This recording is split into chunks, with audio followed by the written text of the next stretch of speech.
Have you ever stopped to ask yourself, who am I? Not just your name, your roles, or your experiences, but the deeper I that exists beyond all of these? And what happens when the sense of I disappears? Who, or what, remains when I am fades into I am not? These are questions that touch on the very essence of existence, identity, and awareness itself. In today's video, we're diving headfirst into this fascinating paradox, exploring the nature of the self, the meaning of being and non-being, and the universal awareness that underlies it all. This is an invitation to go beyond surface-level understanding and connect with the profound truth of who you really are. So, take a deep breath, set aside your preconceptions, and join me as we unravel the mystery of existence together. Let's begin. At the core of the statement I am lies the fundamental declaration of existence.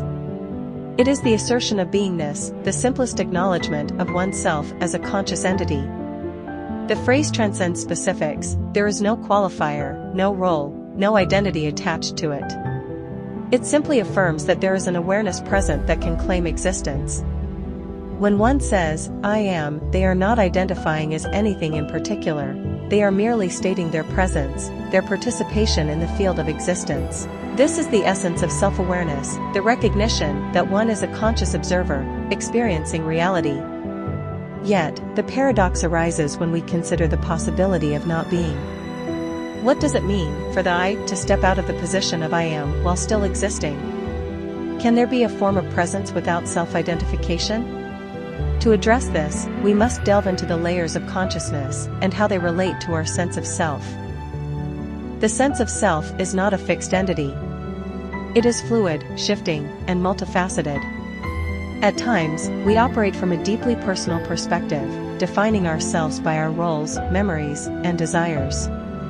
At other times, we transcend this limited perspective, merging with a broader awareness that is not tied to individuality. In moments of meditation, deep focus, or profound connection with nature, the ego, the construct of self as separate, fades, yet something remains. This something is often described as pure awareness, the backdrop of all experience, the silent witness. In these moments, one could argue that the I am persists, but it is not personalized. It is no longer the egoic self that claims existence, it is a universal presence. To not be in the conventional sense would imply a cessation of self-awareness, a state where the individual ego dissolves. Yet, even in such a state, awareness itself does not necessarily vanish. Many spiritual traditions, particularly those influenced by Eastern philosophies such as Advaita Vedanta, Buddhism, and Taoism, suggest that the I as we commonly understand it is an illusion, a construct of the mind. What truly exists, they argue, is the pure awareness that underlies all phenomena. From this perspective, when one says, I am not, they are acknowledging the illusory nature of the individual self while simultaneously affirming the presence of a deeper reality. So who can be in the position of I am? The answer depends on the level of consciousness we consider. On the surface, it is the individual self, the person who identifies with their name, their body, their thoughts, and their story. This is the everyday I, the self that interacts with the world and asserts its presence. But beneath this layer lies the true I, the unchanging awareness that simply observes. This deeper I is not bound by identity or circumstance. It is the same awareness that exists in all beings, the universal consciousness that manifests through countless forms. And who exists when I am not? To answer this, we must first clarify what is meant by I am not. If this refers to the absence of the egoic self, then what remains is the pure awareness mentioned earlier. This awareness does not belong to anyone, it is not mine or yours. It simply is. It is the foundation of all existence, the source from which all experiences arise.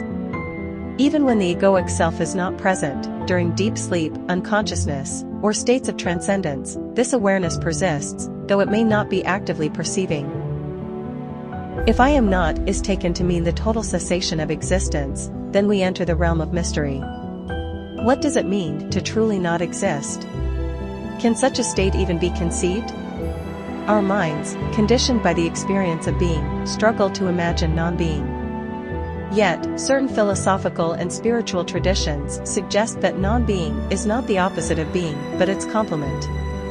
They speak of a dynamic interplay between existence and non-existence, presence and absence, form and emptiness. In this view, non-being is not a void but a fertile ground, the source from which all things emerge and to which they return. This brings us to the concept of the cyclical nature of existence. Just as day gives way to night, and life to death, being and non-being are seen as two sides of the same coin. They are not mutually exclusive but interdependent. One cannot exist without the other. When the individual self says, "I am not," it is not denying existence altogether, but acknowledging a transition from one state to another. Consider the example of deep sleep. In this state, the ego dissolves, and the mind ceases its activity. There is no sense of I am as we understand it in waking life, yet, we do not say that we cease to exist. Upon waking, we often remark that we experienced a profound rest, a timeless stillness.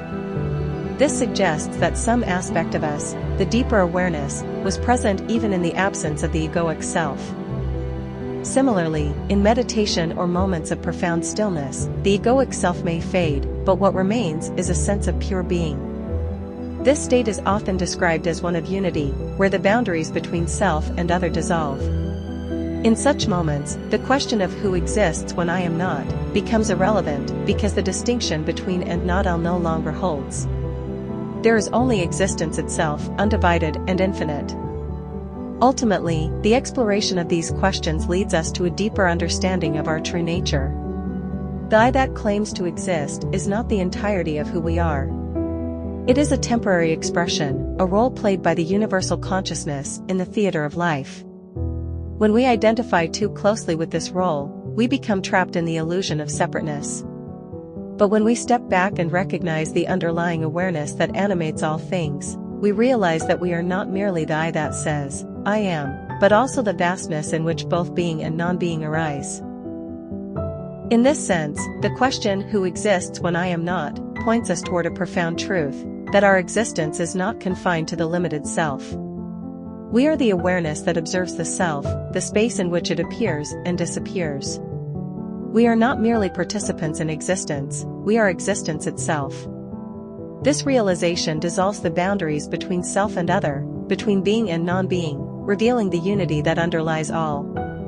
To summarize, the interplay between I am and I am not reflects the dual nature of existence as both individual and universal. The egoic self claims I am as a statement of individuality, while the deeper awareness that underlies it recognizes I am not as a pointer to the unity of all things. Who can be in the position of I am? It is both the individual self and the universal awareness. Who exists when I am not? It is the same awareness, the unchanging presence, that transcends the fluctuations of being and non-being. In contemplating these questions, we are invited to look beyond the surface of our existence and connect with the deeper reality that underlies it. This is not a conclusion to be reached but a journey to be undertaken, a journey into the heart of what it means to exist, to be, and to transcend. Thank you for watching.